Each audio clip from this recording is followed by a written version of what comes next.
अस्सलामुअलैकुम एवरीवन, कैसे हैं आप सब। मैं उम्मीद करती हूँ आप सब बिल्कुल खैरियत से होंगे और अपने घरों में खुश और महफूज होंगे। अल्लाह ताला आप सब की तकलीफ़ें परेशानियाँ दूर करें और सारी जायज़ दुआएं कबूल करें। आमीन सुम्मा आमीन। तो चलिए स्टार्ट करते हैं आज का व्लॉग संडे के दिन से। जैसे कि आप सब लोगों को पता है कि हमारा संडे ऐसे ही गुजर जाता है, सारी जो पेंडिंग टास्क्स होते हैं और सुबह सुबह जो है बेटी की क्लास होती है। तो बस यहाँ पे हम बेटी की स्विमिंग क्लासेस से फ्री हुए थे और इसके बाद हम चले गए थे अपनी वीकली ग्रोसरीज़ के लिए। अब तो बल्कि यहाँ पे ठीक ठाक विंटर्स आ चुके हैं और नॉन स्टॉप बारिश हो रही है और तकरीबन रोज़ाना ही बारिश हो रही होती है, जिसकी वजह से यहाँ पे सबको फ़्लू हो रहा है, किसी को बुखार। बल्कि मेरा तो 2-3 हफ़्ते हो गए हैं कि मुझे बहुत शदीद फ़्लू हुआ हुआ है। अब तो वैसे चलना भी है, ये 2 महीने तक ऐसे ही चलना है। तो यहाँ पे हम बेटी की क्लास से फ्री होकर आ गए थे अपनी वीकली ग्रोसरीज़ के लिए, और फिर हम ये सब जो चीज़ें लेते हैं वीकली हम एल्डी से ही प्रेफर करते हैं। तो बस सबसे पहले हम लेते हैं पूरे वीक के लिए फ्रूट्स एंड वेजिटेबल्स, और काफ़ी साफ़ सुथरे और अच्छा फ्लेवर में खैर इतने अच्छे नहीं होते मगर साफ़ होते हैं। ज़ाहिर है यहाँ के फ्रूट्स में वो बात तो है नहीं जो पाकिस्तान में हमारे होती है। यहाँ पे मिल जाते हैं पाकिस्तानी फ्रूट्स, मगर वो ऑब्वियसली इन लोकल सुपरमार्केट्स में नहीं मिलते। एशियन सुपरमार्केट्स में ही जाना पड़ता है, जो कि हर नेबरहुड में नहीं होती। वो स्पेसिफ़िक अगर आपकी पाकिस्तानी कम्युनिटी बनी होती है तो उधर ही ज़्यादातर आपको मिल जाएंगी एशियन शॉप्स। खैर जब से हम यूके आए हैं तो अपनी हमने रूटीन भी ग्रोसरी के हवाले से चेंज की। जैसे मैंने बताया था, पहले हम लोग ग्रोसरी सारी एक ही जगह से हमें मिल जाया करती थी। यहाँ पे आके हमने काफ़ी अपना लाइफस्टाइल और आदतें चेंज की हैं। तो मंथली ग्रोसरीज़ के लिए हमें वहीं एशियन शॉप्स जाना पड़ता है, और जो वीकली चीज़ें ज़रूरत होती हैं जैसे सब्जियां हो गई जो यहाँ पे इन लोकल सुपरमार्केट से मिल जाती है, डेयरी प्रोडक्ट्स हो गए, और लंच बॉक्स आइटम्स जैसे कुछ स्नैकिंग के लिए बिस्किट्स हो गए, चिप्स हो गए, वो सब यहाँ पे आसानी से और अच्छे मिल जाते हैं। और अब जैसे दिसंबर शुरू होने वाला है तो यहाँ पे अभी से ही खूब ज़ोरों शोर से क्रिसमस की तैयारियाँ इन लोगों की शुरू हो गई हैं। अच्छा वैसे हैं तो ये बेसिक ग्रोसरीज़ के लिए, मगर इन सुपरमार्केट्स में बीच में ख़ास तौर पे लिडल और एल्डी में एक सेक्शन होता है जो सीज़नल जो इनके फेस्टिवल्स आते हैं उससे रिलेटेड कुछ चीज़ें रखी हुई होती हैं। अब जैसे पास्ट में अभी लास्ट मंथ हैलोवीन था, तो उसकी सारी डेकोरेशन की और सारी जो कैंडीज़ इन लोगों की होती है वो सब रखी हुई थी। और अब जो है क्रिसमस आने वाला है तो उससे रिलेटेड सारी चीज़ें, उसी थीम की सारी चीज़ें, इवन खाने पीने की भी उसी थीम की ही चीज़ें रखी हो सकती हैं, जैसे कि आप लोग यहाँ पे देख सकते हैं। अच्छा ये चीज़ें होती इतनी अट्रैक्टिव है ना कि बंदा आराम से 10-15 मिनट तो बस उनको देखने में ही लग जाता है। यहाँ पे भी मैं यही सब चीज़ें देख रही थी। इतनी क्रिएटिव और इतनी मज़े मज़े की चीज़ें होती हैं, बेशक वो खाने की ही चीज़ें हों। उनकी पैकेजिंग आप जैसे देख सकते हैं कितनी ज़बरदस्त है। ये शायद बिस्किट्स थे छोटे छोटे इसके अंदर, तो आप देख सकते हैं कितनी प्यारी और ख़ूबसूरत पैकिंग हुई हुई थी। तो हम जब ग्रोसरीज अपनी कर लेते हैं तो आखिर में ज़रूर जो ये मिडिल का सेक्शन होता है ना, मैं ज़रूर देखती हूँ। वैसे कभी कभार काफ़ी अच्छी और काम की चीज़ें भी मिल जाती हैं घर के लिए। जैसे अभी कुछ 2-3 महीने पहले मुझे काफ़ी अच्छे कुशन्स मिल गए थे और बहुत अच्छे प्राइस पे, वरना होते नहीं हैं यूजुअली, काफ़ी एक्सपेंसिव है इधर ये सब चीज़ें, टेक्सटाइल होम टेक्सटाइल्स की चीज़ें। तो बस फिर ग्रोसरी करके हम घर आ गए थे। अच्छा पूरा वीक क्योंकि हम सब की ही रूटीन ऐसी होती है, हमें मौका नहीं मिलता एक साथ बैठ के हम नाश्ता करें, तो संडे को हम मेक श्योर करते हैं कि हम सब इकट्ठा बैठ के एक अच्छा सा भरपूर नाश्ता करें। यहाँ पे मैं कर रही हूँ डिनर की तैयारी। डिनर पे मैंने सोचा था कि मैं आज बना दी हूँ पिज़्ज़ा, काफ़ी दिन हो गए थे। अच्छा यहाँ पे पिज़्ज़ा जिस तरह की हमें आदत है ना पाकिस्तान में, इंडिया में जिस तरह के मिलते हैं, जिस तरह के हमारे टेस्ट बड्स को आदत है स्पाइस लेवल की, उस तरह के नहीं मिलते हैं। तो कभी कभार मेरी कोशिश होती है कि एटलीस्ट 2 महीने बाद तो मैं घर में बना ही लूँ पिज़्ज़ा। तो यहाँ पे बस मैं उसी की तैयारी कर रही थी, और फिर मैंने अपनी छोटी नन को भी कॉल कर दी थी कि वो भी हमारे साथ ही डिनर करें। अच्छा वैसे ऐसे इंस्टेंट प्लान्स में बड़ा मज़ा आता है। अगर चलो ठीक है, जो प्लान किए हुए होते हैं प्लान्स, उनमें भी उनका भी एक अलग मज़ा होता है, मगर जो इंस्टेंट होते हैं ना, मुझे लगता है उसकी बात अलग ही होती है। तो बस वो लोग भी हमें रात को ज्वाइन करने वाले थे डिनर पे, और यहाँ पे मैं बना रही हूँ पिज़्ज़ा सॉस मिल तो जाता है बाहर, मगर कभी कभार मैं दोनों को हाफ़ एंड हाफ़, जैसे आधा घर में बना लिया उसका मिक्सचर और आधा बाहर से ले लिया। तो यहाँ पे भी समझे बस तकरीबन सारे ही सॉसेस डाल रही थी मैं, soya sauce, chilli garlic sauce, ketchup, fresh tomatoes, और मैं हाँ गार्लिक ग्रैन्यूल्स डाल दिया। अगर गार्लिक नहीं है फ्रेश तो आप गार्लिक ग्रैन्यूल्स भी डाल सकते हैं। और बस यहाँ पे एक साथ चढ़ा दिया, और उसके बाद हल्की आंच पे सब कुछ गलाने के लिए, मतलब टोमेटोज़ गलाने के लिए रख दिए थे। अच्छा, ऑरिगैनो भी ज़रूर डालना, अगर ऑरिगैनो नहीं है फॉर एग्ज़ाम्पल तो आप उसमें थोड़ी सी कम क्वांटिटी में अजवाइन भी डाल सकते हैं, तो ऑलमोस्ट सिमिलर ही फ्लेवर आता है। तो बस यहाँ पे पूरा मिक्सचर कंबाइन करके इसको हल्की आंच पे रख दिया था। और जब टोमेटो सॉफ्ट हो जाएँ तो ब्लेंडर की मदद से या वैसे ही पोटैटो मैशर से आप इसको अच्छे से ब्लेंड कर सकते हैं, एक स्मूथ सी कंसिस्टेंसी जब तक ना हो जाए। अच्छा, क्योंकि मेरी कोई फ़िक्स मेजरमेंट्स नहीं होती तो मैं टेस्ट कर कर के ही सारे खाने और चीज़ें बना रही होती हूँ। तो मुझे लगा था कि थोड़ा चटपटा होना चाहिए, तो यहाँ पे मैंने चिली फ्लेक्स डाल दिए थे और हाफ़ जो है मैंने पास्ता सॉस यूज़ किया था। अच्छा, ये इन सब चीज़ों में 19-20 ही फ़र्क होता है, चाहे पिज़्ज़ा सॉस ले लें, पास्ता सॉस ले लें, स्पेगेटी सॉस ले लें, सब सेम ही होते हैं, बस एक आध इंग्रेडिएंट का फ़र्क होता है। तो बस यहाँ पे बड़े मज़े का स्मूथ सा हमारा पिज़्ज़ा सॉस बन गया था।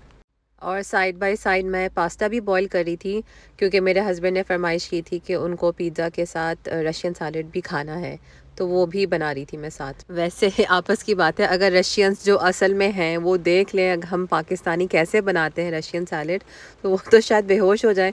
क्योंकि मैंने देखा था एक दफ़ा गूगल पे, मैंने सर्च किया था रशियन सैलेड की, तो बहुत ही कोई सिंपल रेसिपी है जिस तरह हम बनाते हैं, तो ये तो शायद रशियन सैलेड्स को कहना भी नहीं चाहिए, ये सिंपल पास्ता सैलेड कह लें या फ्रूट सैलेड होता है ये।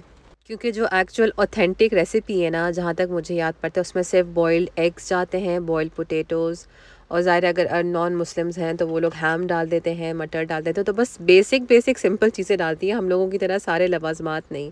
तो बस यहाँ पे मैंने बॉयल कर लिए थे 2 आलू, और फिर साथ में एक पूरा पाइनएप्पल का कैन। इसको छोटे छोटे 1-1 इंच के या आधे-आधे इंच के चंक से मैंने इसको कट कर लिया था। चाहे तो आप ऑलरेडी जो स्लाइस हुए हुए होते हैं, कट हुए हुए, वो भी डाल सकते हैं। और यहाँ पे फिर मैंने लिया था स्वीट कॉर्न, ये भी पूरा ही कॉर्न जाएगा, पूरा कैन जाएगा। इन इंग्रेडिएंट्स को मिस इसलिए नहीं करने क्योंकि जो हम खाते हैं ना पाकिस्तान में शादियों में, उन इन्हीं चीज़ों के साथ ही ये सब टेस्ट आता है।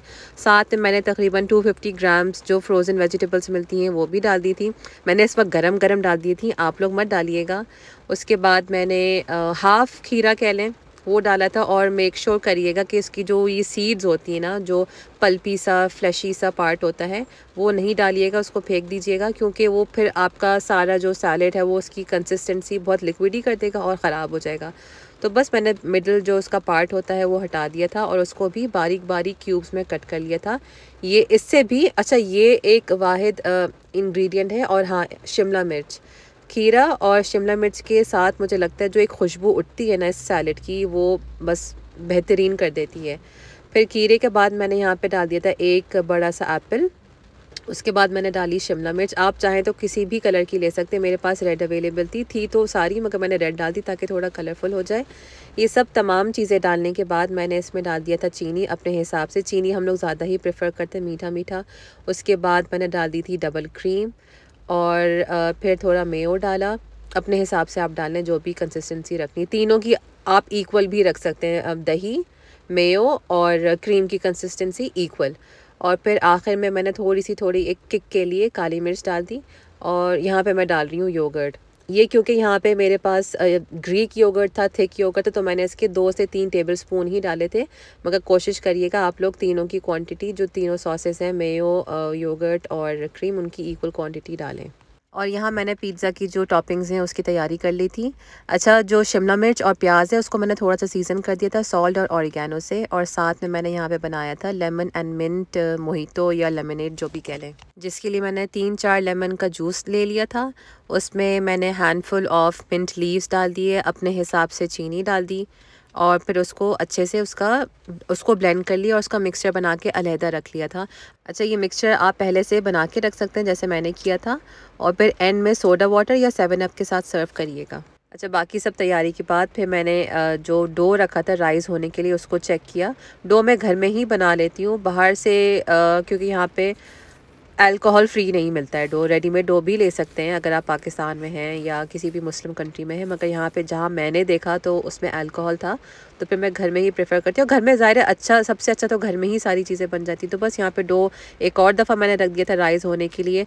मौसम क्योंकि ठंडा होता है तो अवन को आप थोड़ा सा प्री हीट करके उसको बंद करके राइस करने के लिए फिर डो को रख सकते हैं। बस फिर आखिर में इंटरेस्टिंग पार्ट पे आ जाते हैं, जो सबसे आसान और बड़े मज़े का होता है।